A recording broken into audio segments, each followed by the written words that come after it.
It's actually very weird what I'm going to say, but I want to get to $1 billion+ exit, not because I care about the dollars. Like, my life is not going to change at all, but it's the scorecard that exists for the value I can deliver to this world. And that's the next step. So for me, it's driving towards that. Like, what are the decisions over the next 10 years that push me towards that direction? And this doesn't have to be a short-term goal. This can be it is a long. That to me is the driving success. Yo, welcome to another episode of the Founder Podcast. Today, I have Mr. David Hauser. David was the founder of Grasshopper, who eventually sold off. He bootstrapped this thing and eventually sold it off for $175 million to Citrix, a publicly traded company. Welcome to the show, David. Excited to have you. Thanks, Chris, for having me. Yeah, dude, it's going to be fun. So let's dive in and talk about selling businesses. I think this is a thing that there's not a lot of information out there. In fact, when I've talked about it on other podcasts as a guest or whatnot, a lot of times people are like, what is going on? So I'd love to pick your brain. You've had the opportunity to sell how many businesses at this point? So I've probably sold now 5 or 6 different businesses of varying size. Grasshopper was definitely the largest exit. But if you think about it, like, they've all gone through the same process. And luckily, we had a lot of key learnings there that we've now applied across those sales. So tell me about that first one. First of all, who held your hand and made sure that you did it properly? Because I think that's one thing that most entrepreneurs struggle with. If they've never done it before, it's like, how do I go about it? Am I going to get screwed? Like, what's the actual process? And so walk us through that first one. Yeah, so I think it's important to set some context for the Grasshopper sale. It was sold to Citrix, a publicly traded company. They've done, at the time, probably 50 acquisitions before that, so very experienced. But they came to us, and we said no a number of times, and they kind of kept coming back to us, right? We later found out why. Like, their board had made a decision about telecom and early stage companies and why this fit really key for them beyond just our customer base. And we bootstrapped it to about $30 million a year ARR. But, so in that process, when we finally said, okay, like, they've made an offer that's too big to ignore, that's when we brought in an investment bank, not to run a process, but to your point, to kind of hold our hand and say, like, hey, here are the mistakes that you may make. And then also be the bad guy, right? Because we knew, like, my partner and I left after the acquisition, but our management team stayed, and we needed a buffer for someone else to be the bad guy, to say no, to disagree, so that management team could continue successfully with Citrix after the sale. So it sounds like this was just a little bit more non-traditional. These guys came knocking on your door rather than you going in and running a process. So, like, how did that come about? Yeah, so they came to us. It was a connection, someone I knew who had sold their company to Citrix, and he said, hey, let's just have a conversation. I said, okay, fine, we'll have a conversation. Yeah. They said, look, we want to acquire someone in this space. That was their first statement. We said, cool, we're not interested. We're still building this. We have a long way to go. We never expected to sell the company when we started it, so we had no plans. They came back to us and they said, look, we want to buy you. So that was kind of the second step. We said, appreciate it. Still not a good fit timing wise. We're going to grow this. Ultimately, we said, look, here are our plans for the next 3 quarters. They came back to us 2 quarters in and said, okay, how are things going? Well, we beat all of our plans. Their statement back to us was, we've done this 50 times and we've seen these plans. No one ever hits them. So very impressive that you guys did. And then it kind of accelerated from there quite quickly to a point they said, look, like, here's a real offer. And I talk to a lot of founders about this. Like, when you see an offer that is significantly more than you would be willing to pay, you have to entertain it, right? Because, like, you have perfect information. You know every problem in the company. You know all the issues. And if it's more than you're willing to pay, and significantly more, with near perfect information, you have to start to think about it. Yeah, no, for sure. So at this point, you said you were doing about 30 million in ARR. Okay, cool. So you essentially got valued at 5.5 times revenue, which is a pretty nice multiplier. I'm not too familiar probably with your space or whatnot, but is that what the offer was initially, or did it change once you brought a banker on board? Yeah, good question. So that was the original offer. What I think we spent time working on during that process is beyond just closing was, how does the escrow work? How do we reduce that as much as possible? Luckily, the offer didn't go down at all, right? So like we did a good job of fighting that inertia that kind of happens in deals for them to pick apart and find issues. So original offer stayed the same and actually increased in terms of retention bonuses. So the 175, then also there was a management team retention bonuses for the management team that Right. stayed. So that increased because they saw the value there during the process. I think the key with the banker, though, was much more about managing those expectations and processes to successfully close compared to increasing price. And so at the point that they made the initial offer till the time you close, how long did that go? And like, what did that process look like? It was about 9 months, I believe, maybe 7 months.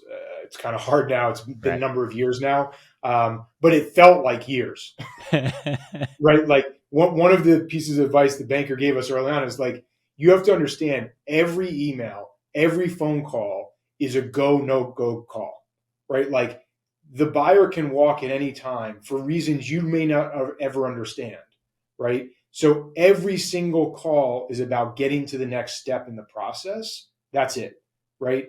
And what's really interesting is we found out after the close that we were about 2 weeks away from losing the deal Wow. because an activist investor sent a letter to Citrix 2.5 weeks after the deal closed saying you should sell all of your SaaS businesses.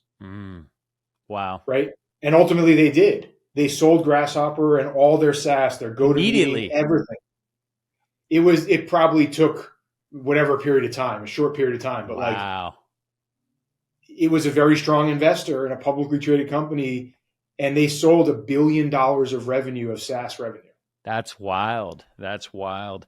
So walk us through, I mean, anybody that's ever gone through selling their business at one point or another, they experience a lot of deal fatigue. Like walk us through like the mentality that you were going through over those 7 to 9 months in actually getting this first one across the finish line. So I think for me, it was a little less about deal fatigue and it was more distraction. Yeah. Like we approach this that we have to run this company like we're not selling it. And it's really, really hard. Like it's easy to say, don't pre-spend the money in your head. And I don't really care about like buying things. So that was easy for me, right? Like I was like, I don't really care about that. That's fine. But we had to know that like if this fell through, that we had a successful business that was going to continue going and we hadn't fallen down. That to me was much more difficult. The other piece that I think was really hard was when do we start bringing in others into this process, meaning in the company, Yeah. right? Like, how do you share that? We had to do massive code reviews. So like the team went from 3 or 4 people knowing, the executive team, to like 10 people knowing, to like 15, right? Like that's the inertia that we were really uncomfortable with and how to manage, right? And so, like, how did you navigate through that? Like, once people started hearing about it, like, were you uneasy? Did other people have shares in the business? Like, I mean, what were they, aligned to be excited about this, or like, oh, great, they're selling us off, and we're gonna have some other boss that's not gonna, be aligned with what we're doing? Yeah, I think it's a really good question. And it's one of the deal points we spent a lot of time thinking about was what happens to this company moving forward? Like we wanted the brand to stay, like us and the rest of the team cared about the brand. We wanted to know that they were going to retain the people, that it was going to be an independent brand that was going to be able to be run the way that that group wanted to run it, right? That it wasn't just going to be a Citrix phone system, right? Like it still is Grasshopper today, even though it's been sold now to another company, right? So that was very important to us.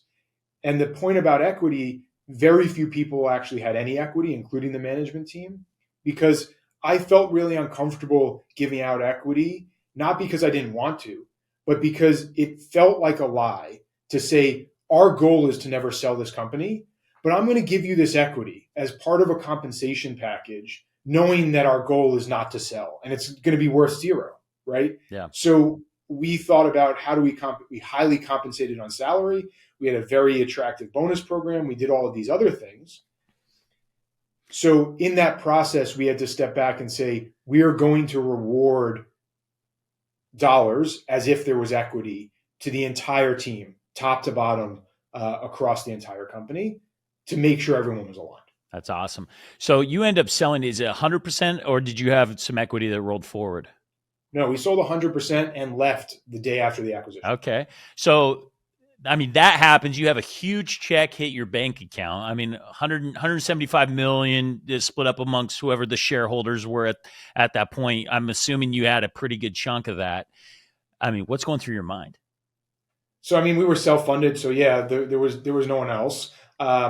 It was quite very weird, right? Like my first question was like, where do you transfer money like that? Like, I don't know, like, do you send it to your Bank of America account? Obviously our advisors said no, set up a proper custodian account at Fidelity and wire it that direction and do all those things. But like that's the first thing. I'm like, I don't even know what to do.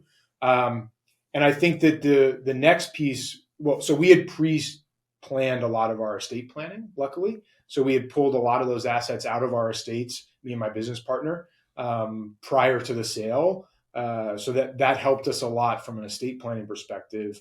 But then you have to manage this. Like, yep. What do you do next?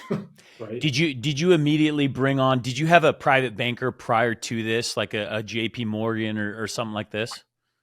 Yeah, I did. I had a relationship at First Republic and their private bank group.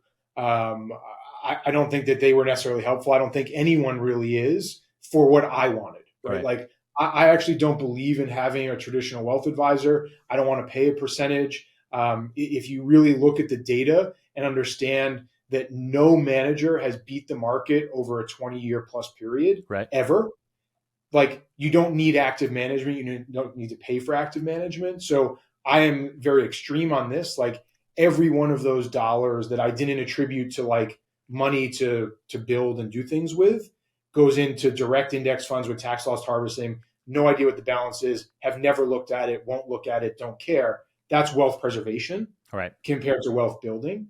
But active management is a big scam. I couldn't agree more. In fact, when we did our transaction and we got this big check, I did bring on a private banker, but I told him, I said, look, I don't want you directing I want this all to be self-directed, and I want your lowest fee, whatever else, so that I can make this self-directed. And the only reason I'm bringing you on is because what was interesting to me that I think most of the population doesn't realize is, like, there's secrets that the rich have that nobody else has access to, like lines of credit against your portfolio and everything else. Like, for me, it was like, man, if I could go and self-direct stuff into stocks that I was already investing in, I could go and put millions of dollars here, and I could pull out 60% at a 2% rate to be able to go invest in real estate and private equity investments and everything else. Like, I mean, that's a cheat code that most people never access. Like, to be able to get super cheap money that's levered against a portfolio. A regular Tom, Dick, or Harry, they're just stoked about making 0.5% in some sort of banking setup. Yeah, and I think too, like, the other piece of it is, like, if you're not paying a percentage fee, you actually can save money on the rest of the fees, right? The custodian fees, all of the other things that are bought in bulk by a private bank or an advisor or whoever, right? Like, they're going to have access to institutional pricing that as a consumer you don't. So, like, they add marginal value in some of those areas from a cost perspective, assuming you're not paying percentage of assets, right? But what really a great advisor should do, or even really a private bank relationship, is focus on estate planning, right? Getting that out of your estate is 40% savings, right? Like, above the exemption. Yeah, no, for sure. So tell us, like, I mean, once again, this money hits your account. Like, what are you thinking? Like, okay, what? So you obviously go do estate planning and whatnot, but what's next? Like, how do you deal with, like, this drastic change in your life? I'm sure from startup and bootstrapping this thing till 175 million exit, it was like go, and then, like, what? There's definitely an identity crisis that happens immediately because we didn't stick around. We negotiated a deal where we left and didn't have to have an earnout.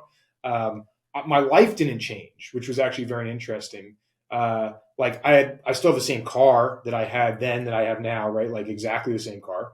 I already lived in a nice house. Like I had the things that I needed to have a comfortable life. None of that changed, right? What instantly changed was identity. Like for 12 years, I was the Grasshopper guy. Like I would get on stage and play a video with Grasshopper branding, not about the product, right? But like about entrepreneurs and our core purpose and such. Like I did that for 12 years. And it seems really small, but my email address had to change. Like very instantly, I no longer had an email address. I'm like, what do I do? Right? Like they're small things, but it's all tied up in identity. And very quickly, it's easy to lose yourself in that. And the advice I heard again and again from people in this process I talked to is don't rush into things. Take time. Even you want to be busy and do stuff, that's fine, but don't rush in. So what year was this that you exited? This was about 7 years ago. Okay. So 2017, 2018. So you get the advice not to rush in. You're going through this identity. Like how do you overcome this identity shift, identity crisis? Because I mean, just you talking, you give me a little PTSD because I've gone through very very similar type feelings and situations or whatnot. So like what ultimately changed? Where did you gain new purpose? So, I mean, first of all, as an entrepreneur, I didn't listen to the advice and I probably rushed into some things I shouldn't have. But I tried to slow down. I also set out a goal to make sure I was always learning and growing. Like in my last year as a Grasshopper before selling, that was starting to happen. But like I always wanted to push my boundary of learning and understanding and making myself uncomfortable. So like I couldn't play golf, like learn to play golf for 2 quarters or whatever those things were. So I doubled down on that as where can I actually put a lot of my time, right? And I said, so I took a yoga class, found that I liked it, started going 7 days a week and did a 200-hour teacher training program. Oh, wow. Right? Like in that time and process, not uncommon for me to kind of go all in, but that was a really critical moment of my life to be able to have that time in my mind to myself and settle my mind, but also engage in something deeply and really push boundaries, right? Like it's not a comfort level I had. So tell us a little bit more about yoga. I mean, you went all in on this. Is this still something that you practice on a regular basis? Yeah, I probably practice 5 days a week now, added Pilates, more weightlifting, some other things compared to 7 days a week. I don't teach, even though I did my teacher training. That was much more of a journey for myself. But, I found a very active style, vinyasa flow, heated, like it's not a slow yin style, right? So I really love that. And it's become my routine, right? Like, and I'm a big proponent of routines. So every morning I'm at the gym doing one of those things.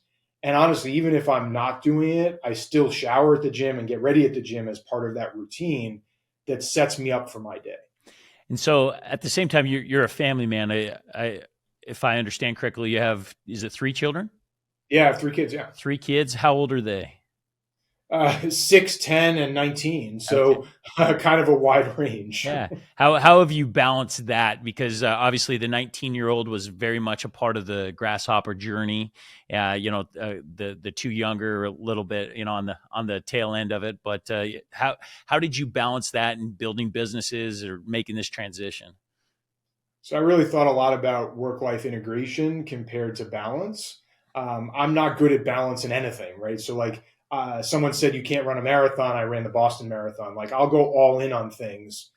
So to me, it's all about integration. Like how can I integrate my kids and my family into trips that I'm taking, conferences, things that I have to go do, right? Can I extend that by a day, right? Similarly, if I'm traveling with them on vacation, I'll happily work from 5 a.m. to 8 a.m. before they're even awake. They have no idea, but I'm able to be highly productive, not miss out and not get behind.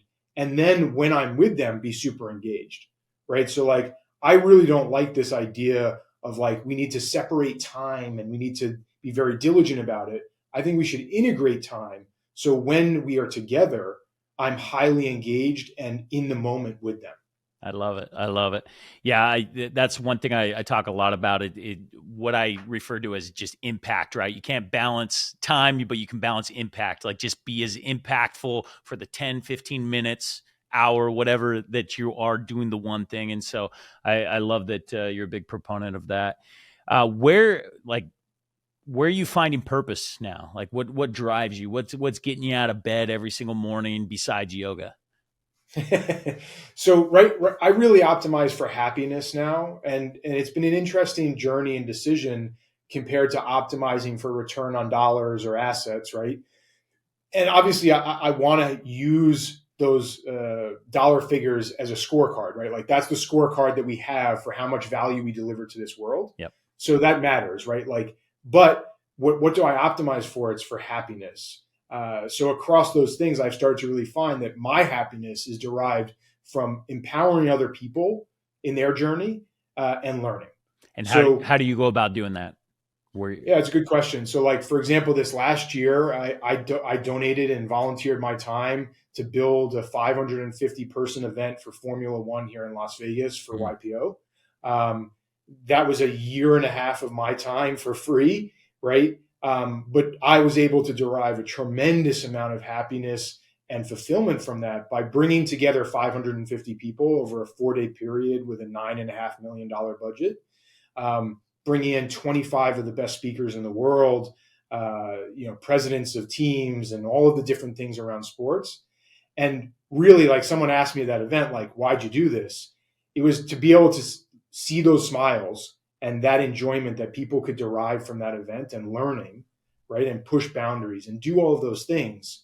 I was able to give that back, right? And that to me was very valuable compared to working on a company. During the time I worked on a company, I sold one, I did all sorts of other things, but that's not what I think back on over the last 12 months. That's awesome. That's awesome. So you said 5 businesses. What advice do you give to an entrepreneur that maybe wants to go and sell their business someday? Like, how do they go about that? Like, what actions can they take today that will eventually prep them for an exit type of opportunity?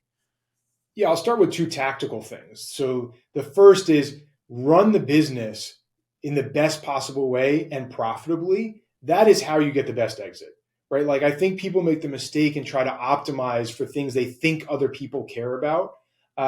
Just run a great company, and that is how you get a great exit, right? Like that, I think, is the first piece.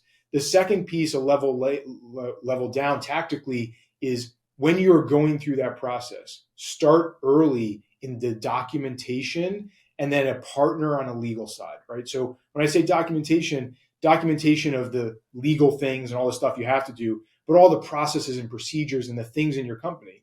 1, you'll get better. 2, an acquirer expects it. So the more buttoned up you are during that process, the less likely it is price will go down and the more likely it is price will go up. So, I mean, right? Give us some deeper examples of being buttoned up. What does that mean? So I think the easiest ones are like on the HR side, like all contracts are signed, IP is owned by you. You understand where all the contracts exist and don't exist and are they transferable or not. On the business side, like how does the company actually run? What is it that makes this a successful business where these people could leave and continue on, right? Like all of those internal processes and procedures to make it happen.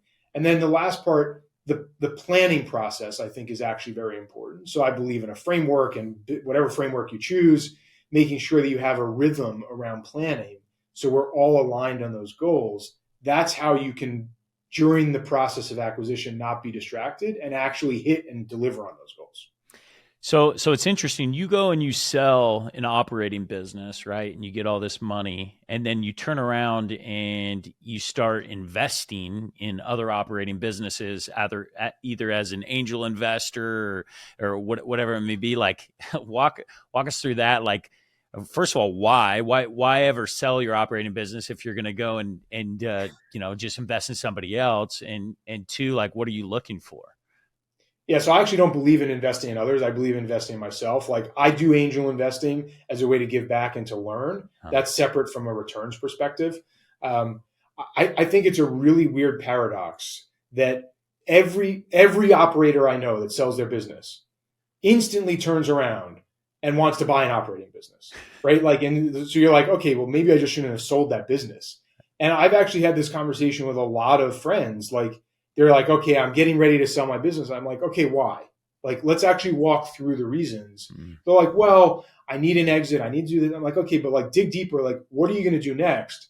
Well, I want to buy a business that does this. I'm like, okay, you're doing whatever it is that is highly successful. Just keep doing that and go look at some other things. Like, how do you do both rather than selling? I think that's a valid conversation and question to have, because it's this weird paradox. Like, you know this, right? Like, you instantly go looking for an operating business that has over whatever EBITDA and whatever your parameters are. So would you say if you could do it all over again, you wouldn't have sold Grasshopper? It's a good question. I think if you asked me 2 years later, I say yes. If you ask me now, I say no. So right? you from today's perspective, you wish you would have stayed on and kept running Grasshopper. Yeah. So it's now $100 million plus company. It still delivers on our core purpose, and our core values exist. Like, I love it today. I really got a lot of enjoyment out of building and growing. And now I spend a lot of time searching and kind of turning assets, which is just not as fun as what we were doing before, which was building this thing. Now, could I build another thing? Yes, I have. I've walked away from things. I've done all sorts of stuff. But yeah, today I wouldn't have sold it. Yeah, it's interesting. You're actually making my heart yearn a little bit, because I walked away from a business that I sold, 1,000 employees, and many of these people are like family, right? Like, that had grown with me and developed with me, and there's a special place in your heart for something like that you build, and I can just hear it in your voice, and the like you yearn to be a part of that purpose, I don't think it's something that not a lot of people get to experience. Well, one, building something; two, letting it go, and then three, yearning back to have it. So I always like. I was always like critical of people that like bought back their businesses like at some period later. Yeah. But like, I get it now. I'm like, okay, like at the right price, I definitely buy it back. Yeah. Right. Because I love it. But to your point, one of the most impactful things that ever happened to me running Grasshopper was going to one of our company barbecues that we did every year, and just seeing the number of people that we brought together to do something great together. Right? Like, that meant more to me than any dollar that we made or anything else. Like, having all of our families together, doing that was so meaningful and impactful. Like, I can think back to the exact location of where it was, the bar, like when it was, like, that really meant something. Right. Yeah, and it's really hard to recreate that, right? Like, you can try to find that similar type of purpose in the companies that you own now or investments that you make, but yeah, there's just, it's something different. Yeah, so appreciate you you sharing that. Where would you say, so along your story, like, where did you find the drive to go and build businesses? Like, what made you an entrepreneur? Where were like some of the foundational things? Yeah, I'd say there's two areas. One, I struggled tremendously in school, early in school, reading, writing, have a learning disability, or I actually say had a learning disability, because I had the privilege to be able to go to tutoring many days a week and learn how to learn, for me, right? My individual style. So I know it's not popular to say, but I feel like I overcame that compared to dealt with it. So that was one. Two, the driving factor for me was proving people wrong, right? Like, I was not the popular kid. And I actually had this weird balance in high school. Like, I loved computers. I spent a lot of time in the computer lab. I also played varsity football, right? So like, there was this weird kind of balance in the middle where I definitely wasn't a popular kid, but I wasn't the typical unpopular nerd in the computer lab. So, I was building computer software and throwing parties, right? So it was very weird, but I really loved it because all I cared about was proving people wrong, that they believed I couldn't be successful, that I couldn't do something. And I just wanted to show everyone I could. It's interesting. Me and you sound like we're built from the same cloth. I played football and I was also on math team. Like and I always took pride in like not being the nerd on math team. It's pretty awesome. So, like, how did you draw into that? So obviously that was like created at an early age or at a young age of like trying to prove people wrong. Like, how did you draw into that throughout your career? I mean, I think just naturally all the time, it's what I think about, right? Like if I think about what drives me on a daily basis, it's proving people wrong even today, right? Like So proving would people you say wrong. that you make up voices in your head, or do you really think that you're proving people wrong? Because what I sometimes do in that situation, like I'll imagine people saying stuff, right? Like to keep me going, or like, do you really think that people are still doubting you? I do think that people doubt me, but I think what I really do is I look and think back to and visualize the fat kid that I was, that people definitely didn't think I would be successful. Like that's the image I see, right? And I'm like, okay, I've changed, that I've lost weight, I've done other things, I've been successful, but that's still what I see, right? And then think other people see that, Yeah, right? And I think that's actually more powerful than someone saying to me, David, I don't believe you can do that or right. whatever. It's that visualization and that image that sticks with you for your whole life. It doesn't matter what changes happen. Yeah.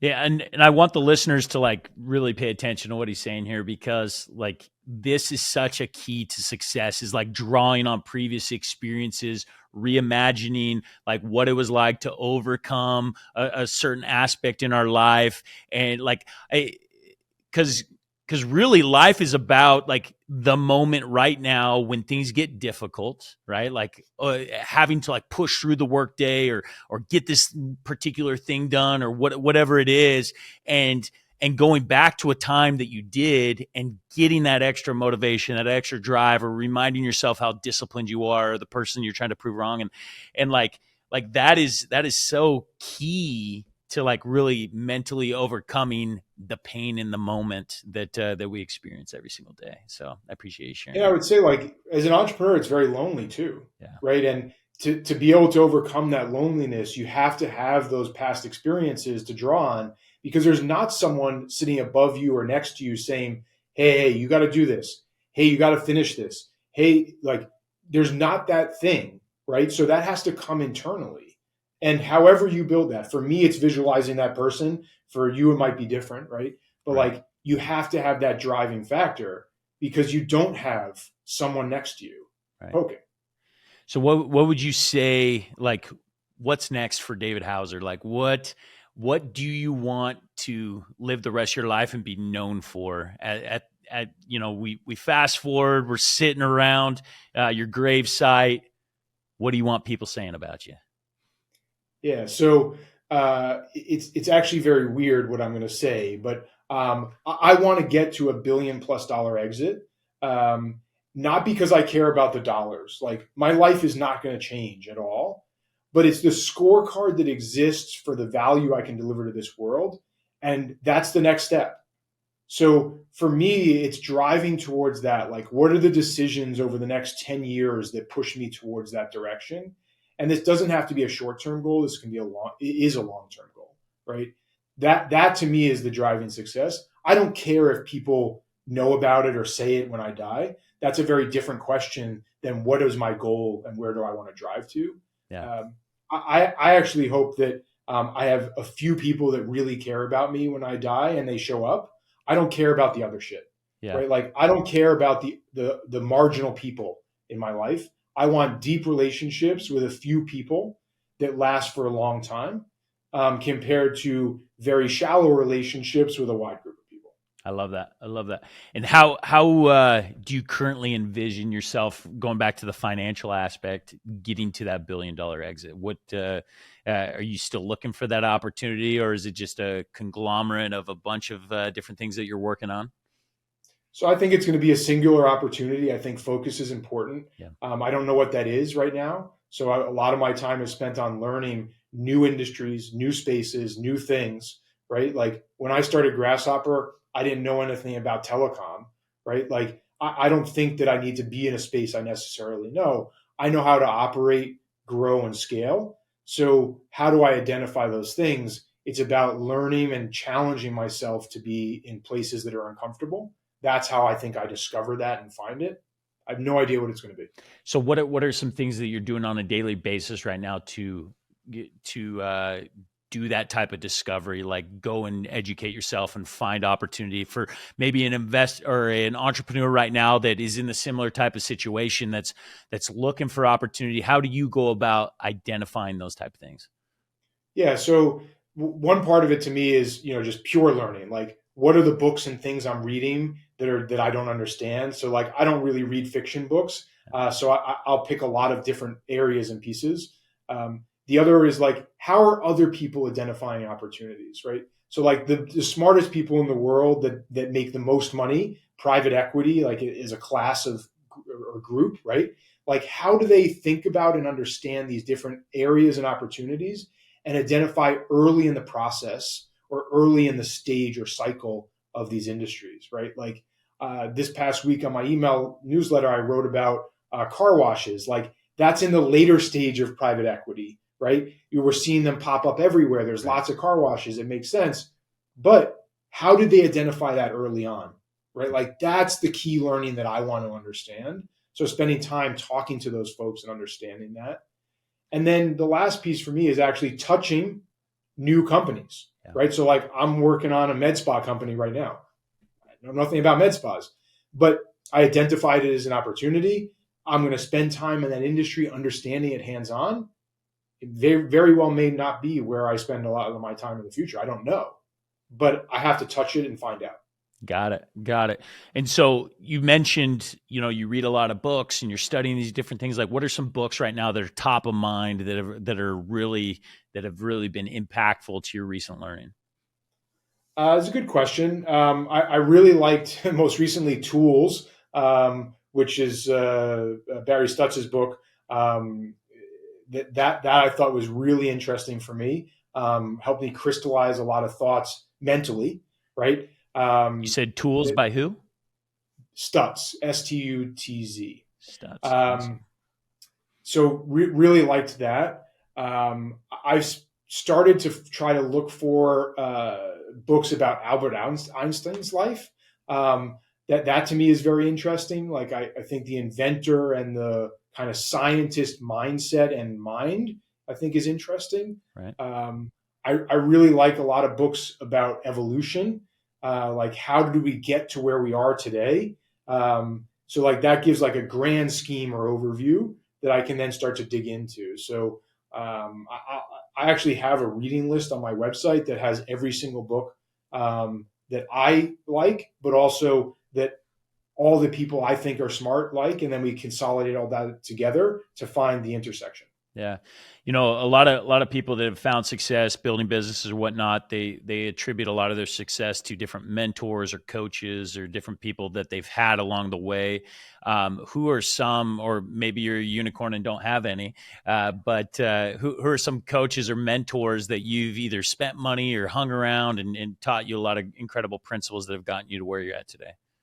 Yeah, so I'll separate those into the categories, right? So like mentors have had a lot of them, right? Like that could be small relationships, like a professor in college that I pulled a very key specific thing to. So or someone like James who gave me my first job at an internet company when I was in high school in New York, right? Like and stayed in touch with him, and we actually built a company together. Like those are in the mentor category, and I've had a tremendous number of them help me throughout my career, right? On the coach side, I think it's very different. Like I've brought in executive coaches across all of these different companies, and now I've built a framework, and that I, ascribe to. But I think it is super important to have someone in that coaching capacity to push and challenge and ask the hard questions about the hard truths that we don't want to confront, that sometimes we're ignoring in our companies. That's a different relationship than a mentor, right? What's a budget, or whether it's a percentage or a set dollar amount that you take and you spend on either coaches or self-development or whatnot? Like what has been your guide or your framework throughout your career for that? I think it really depends on the size of the company and the asset level, right? So typically we look at spending between $5,000 and $10,000 a day for an on-site coach to run one of our frameworks or do whatever we're going to do. Like that's a budget that I think is reasonable depending on the size of the company.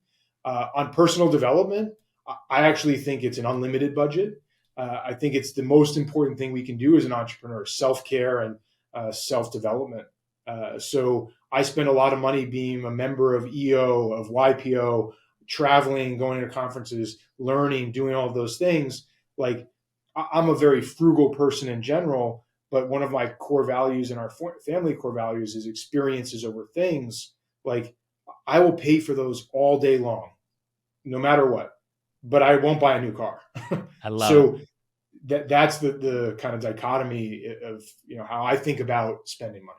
I love it. I love it. Would you say that's like one of your biggest keys to success is just the fact that you've emphasized experiences over things? Yeah, I mean, I think that it is our first family core value. We have a number of them, but I think it definitely leads in all of those categories. It talks about learning. It talks about, how you think about and spend money. I don't know if it's necessarily the key to success, but it is the key to our happiness as a family. Which I would term success in my book. So, happiness for sure.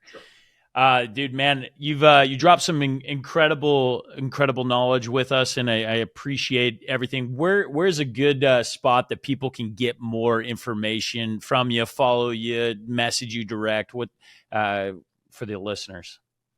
The best place is davidhauser.com. Sign up for the weekly email that I send out. I write it myself every week. It's actually one of the things I love the most doing every week, and it's made me a better human being and sharer and all of those things, writing this over the last 4 or 5 years, every single week. I am on social media. I don't use it. I deleted it from my phone a long time ago. It's actually weird since my username on Twitter is DH. So like I was relatively early to get that. That's crazy. But I don't think it adds a lot of value to my life and to the society. So I've just not participated as much there. And I want to engage one-on-one and, have that, connection with people that actually care about what I'm talking about. Right. So, yeah, I mean, dive into that a little bit deeper. Like what, most people, there's a lot of people that would argue against that and say, oh, social media has changed the way I've been able to influence and impact and whatnot. Like how do you create those connections now? Or is it just about like just a handful of really good connections? Yeah, so it's interesting, right? Like there's probably 15,000 people that get my email each week, right? So that's not a small number, right? But what I do want to have is more direct, intimate, and deep relationships, right? So like having a long email exchange with someone is very different than someone liking something on social media, right? So like maybe I can get wider exposure by doing the latter there on social media. But if I want a real deep connection and meaningful conversation, I think it's harder, right? But for me, social media was just more of a distraction issue, right? Like I think we use it to fill time in an unproductive and unhealthy way, like just scrolling. And I want to have that time back for my imagination, right? And it's scary when we just fill all of our moments by grabbing our phone. And I'm guilty of it, right? Like at home, I still want to check my email and do all those things. And it's a bad habit. So as much as I can remove from that, the better. I love it. That definitely requires, in this day and age, it requires an incredible amount of discipline to be able to, overcome these distractions. We have so many things vying for our time. And speaking of which, I appreciate you spending your time today and sharing these great nuggets with us and our listeners. And appreciate you having you on. Appreciate it. Until next time.